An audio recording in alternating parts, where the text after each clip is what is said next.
tirada la tukado taraawiixda 11 23 muxuu ahaay tiradu waa intee asalka horta wax weey salaada habeenkii taraawiixdu waa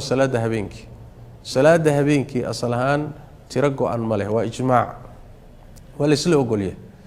salaatu al-layli mathna bu nabi sallallahu alayhi wasallam salaadu habeenku waa laba markaad waabarka ka baqdo witirka la imo habeenkii oo dhan marka laba wadi kartaa masaladana ijmaac bay ku soo guurinayaan aimo fara badan salafka markaad fiirisana waxa muuqata in ay qolo walba siday qaateen aynan isku inkiri jirin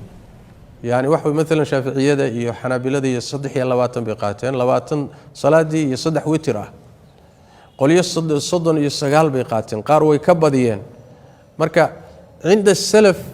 mas'ala la isku inkira ma ahayna mas'ala wajhada nadarku isku khilaafsan yihiin qoloba si u qaateen bay ahayd dibna ma laha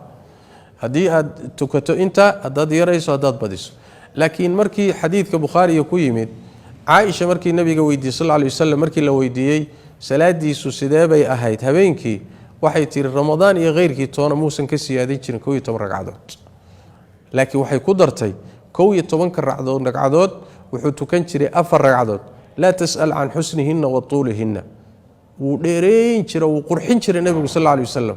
markaasuu hadana 4 kale tukan jiray dheereyn jiray qurxin jiray markaasuu 3 tukan jiray nabiga sallallahu alayhi wasallam marka hadaad qiraa'ada dheereynayso oo qiraa'ad dheer ku tukanayso 12 tuko 13 riwaayad baa ku soo aroortay hadaad qiraa'ada gaagaabineysana inaad tirada badiso yani wax way 23 iyo ka badan iyo ka dhigto mushkila ma laha marka kulli dalika fil amri sa'a insha Allah ta'ala wallahu a'lam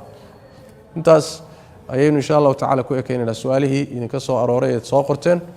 ilaa iyo kulan dambe inta iyo wassalamu alaykum wa rahmatullahi wa barakatuh